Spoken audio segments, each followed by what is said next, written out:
bitch go down the slide.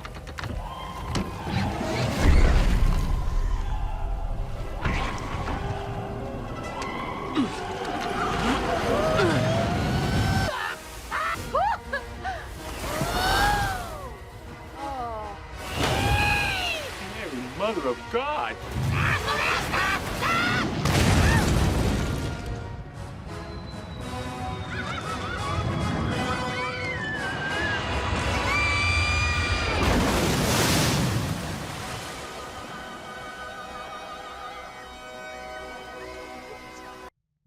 Everyone, so just thought I'd let you all know before we start the video, I've actually got a new podcast, Cycling Slim.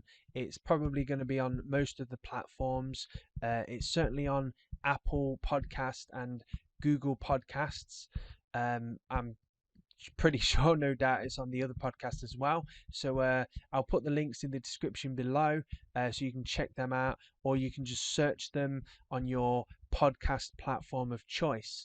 Thanks, everyone. So I thought I'd make a video on the fact that I've obviously gained weight. I'm almost or around the obese BMI area now. But I thought I'd want to make one thing clear. I don't enjoy being this weight. It's very uncomfortable. It's not very nice visually, obviously. My clothes feel big. You know, I've got chafing.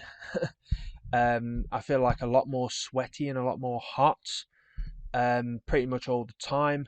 Well, obviously when if I'm in a room over about 23, 24, 25 C, I'll just start to sweat, like even if I'm just sitting there doing nothing, which this is something I experienced before as well as a obese person. And yeah, I just generally don't feel as healthy. Like, I'm not saying I'm not as fit when it comes to like sitting on the bike and riding or whatever, but even like walking feels more of an effort. You know, I get out of breath running up the stairs because, you know, I'm carrying that sheer weight. Things like that, and I'm always one for running up the stairs as well. Like, I never, even kind of like if I lived in a big house, I kind of like run everywhere because it's quicker, right? So I'm just kind of like running everywhere because it's like saving time, and that kind of like mentality that I've had for the longest time recently. I've still got, obviously, because I'm still this slim guy. Sorry. Trapped in a big body again. Like, I'm gonna have to pause it. I need to drink. Oh, sorry about that. I just made 2 other videos, and it really gets to my voice after a little while, so I have to keep sipping on the water. But yeah, basically, like I was saying, I'm this, you know, slim guy. Essentially, anyone who's obese is a slim person trapped in an obese body, because, you know, our bone structures, our organs, you know, our brain, everything is designed to be slim. There's no such thing as, you know, oh, we were born that way, or this person, you know, it just is their natural body. It's like being obese long term, at least, you know, being fat long term is a choice. And it's a choice that you make every single day by what you eat, what you do, and how you live. So obviously, all of those things factor it. So if you're not getting enough sleep, you know, but you're eating okay, you could potentially weaken your hormones. So maybe you could gain some weight. So you could be, you know, exercising, you could be eating right, but then you're only getting 4 hours of sleep every night. It's not going to be too good for your health. So it's not necessarily that you're always eating bad food or whatever, but it could be a case of that you eat it you eat it on occasion, and you're not eating enough of the good food normally, so that you just gain the weight. So essentially, it's not just it's obviously not a simple thing, but if you're being healthy, which means you're getting good nutrition,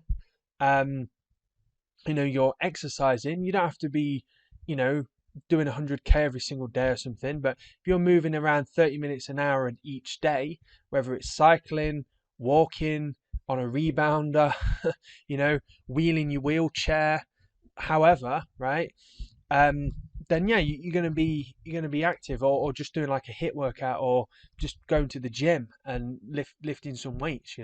Getting that heart rate up daily, or most days. Like if you just like in a previous video, I was talking about having that 1 day of rest. So if you're doing that kind of 5-6 days a week, that's going to be good for the body.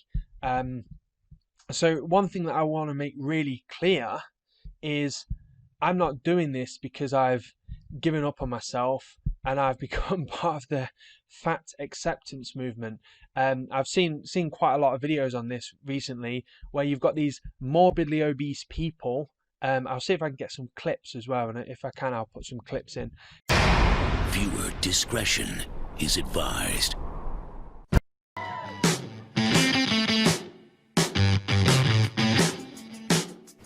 We launched our Instagram for the Fat Babes Club of Columbus probably about a month before the event. Yeah.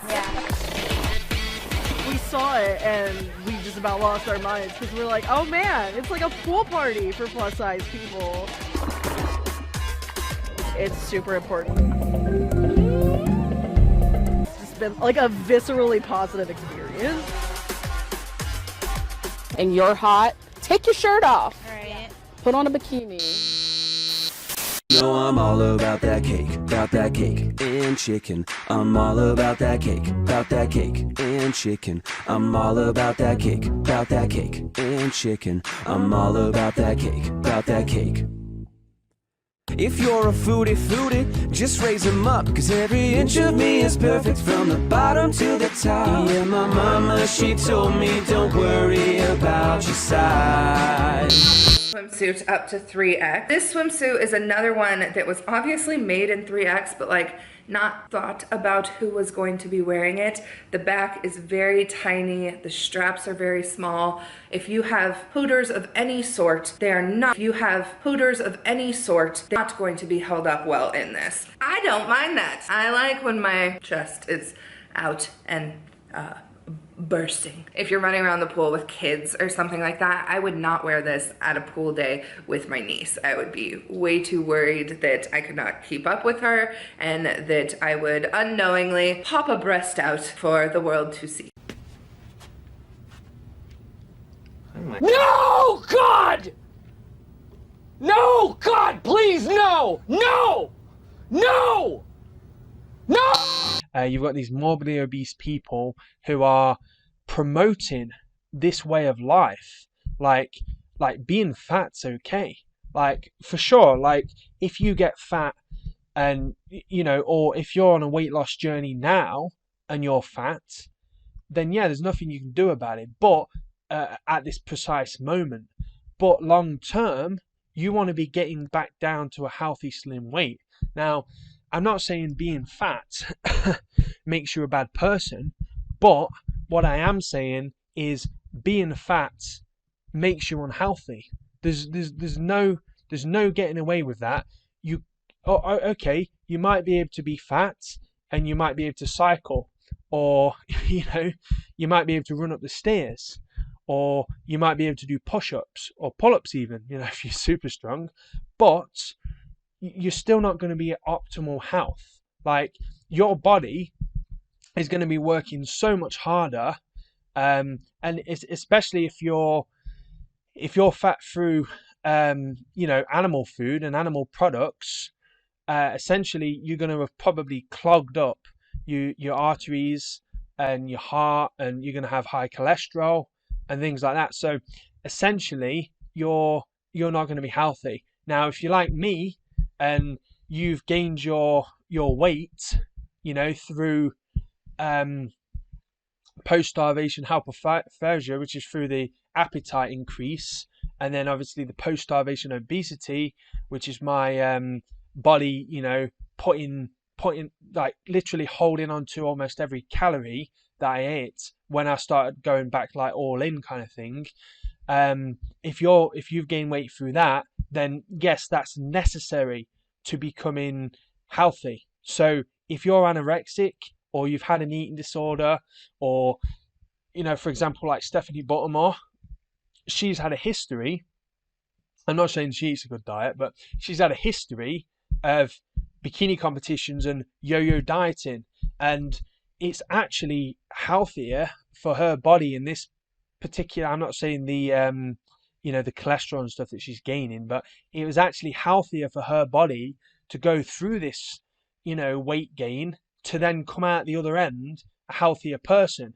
Whereas that's exactly the same for me as well. My essentially my metabolism had been messed up, and I'm guessing obviously my hormones and stuff were down, hence why I was gaining the weight. Now I've stopped gaining weight.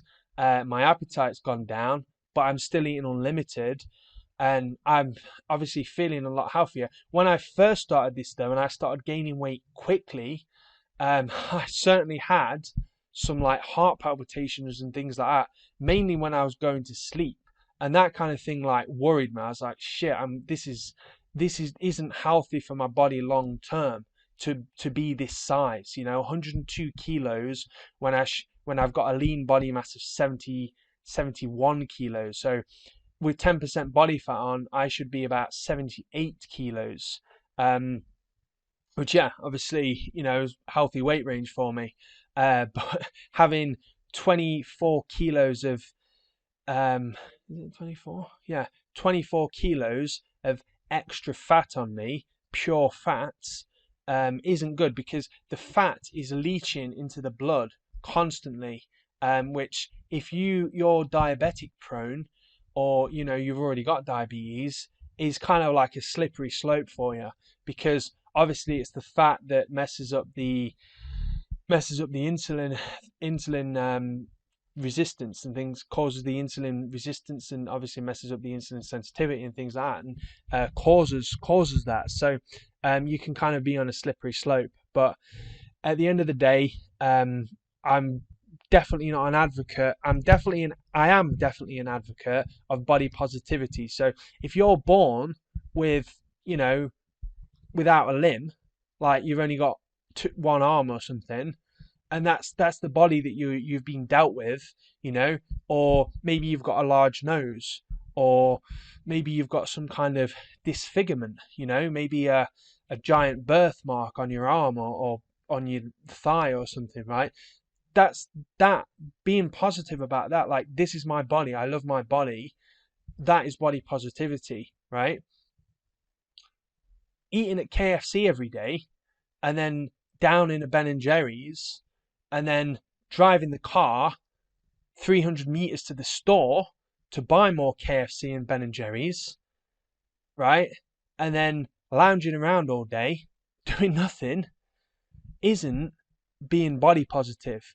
And then being so lazy, finding an excuse for that, saying, this is okay, like I'm okay being fat, I'm fine with it. It's like, no, this whole like fat acceptance is ridiculous. It's just a bunch of lazy people who can't be bothered to get off the couch and actually get fit and healthy and do something about it. And these kind of people will give you an excuse. They're so good at excuses, these people, that literally it's like they'll have an excuse for it. So you got someone who's 400 pounds, and why don't you start exercising? I'm too big to start exercising. Or you say to them, why don't you eat more vegetables? I don't like vegetables. It's like, stop with your excuses. Just go out there and, start walking, or start bloody crawling if you're that fat, and get doing something each day, and eventually that weight's going to come off you. And there's no need to go on TikTok or YouTube or whatever and pretend to be happy with your morbidly obese body, because it's nothing to be proud about. Like, if you're in that state now and you're actively doing something about your body, like you're like, yes, I'm obese now, there's nothing I can do to change that in this particular moment, however, I'm working towards getting down my weight, that's fine. Like, for me, example, I'm technically obese, 102 kilos. I'm not going to be like whining about that, but I don't like where I am now permanently. You know, where I am now is I guess, unfortunately, where my body needed to be. But it's not where it's going to stay. And it's not where it should be. It's, you know, it's very unhealthy. And I understand if you're fat and lazy and, you know, you don't want to do anything about it, okay, whatever, you know, go and die in the corner somewhere. However, if you're fat and lazy and then you're promoting that, saying, hey everyone, it's okay to be fat and lazy like me, and you know, it's okay to just sit there and eat KFC all day and whatever. It's not. It's like you're fucking up the planet. And another thing as well is it's just not practical to be obese. Like, obese people, I guarantee, when they go on a plane, they probably don't pay for 2 seats. And yet they fucking should do. Because they're the size and weight of 2 people.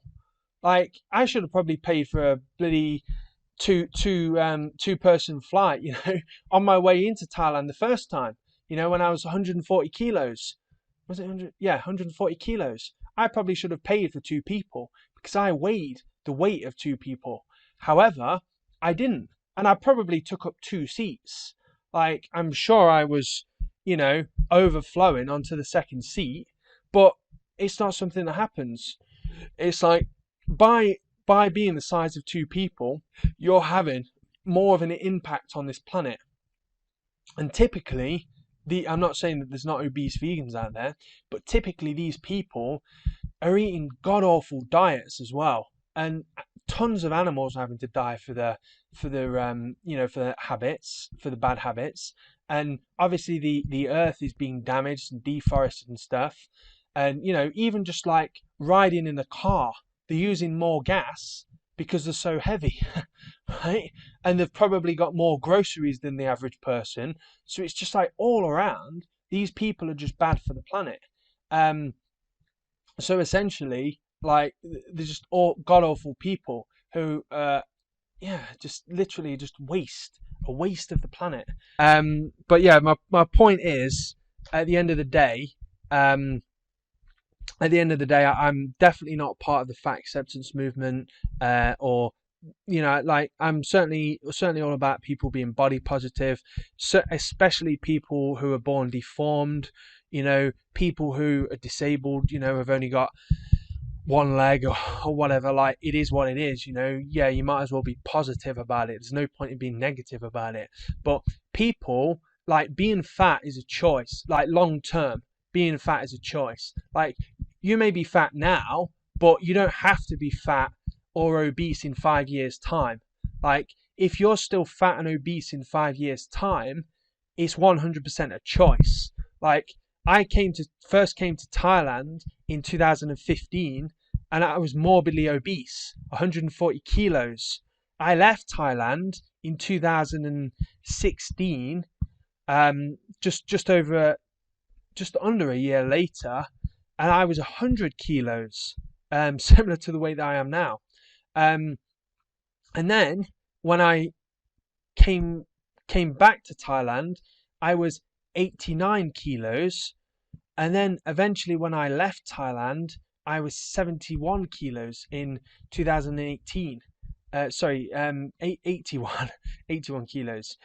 So basically I'd stayed around the 80 mark. But my point was, within a 5-year period, by 2020, I'd essentially lost all of that weight and got myself to a, you know, I know now I've obviously got bigger, but I'm still only at the basic beginning of the obese. Like, I'm not a serious, like, health risk, and I'm not a serious problem to other people. And certainly by 2025, you know, my weight's going to have gone back down.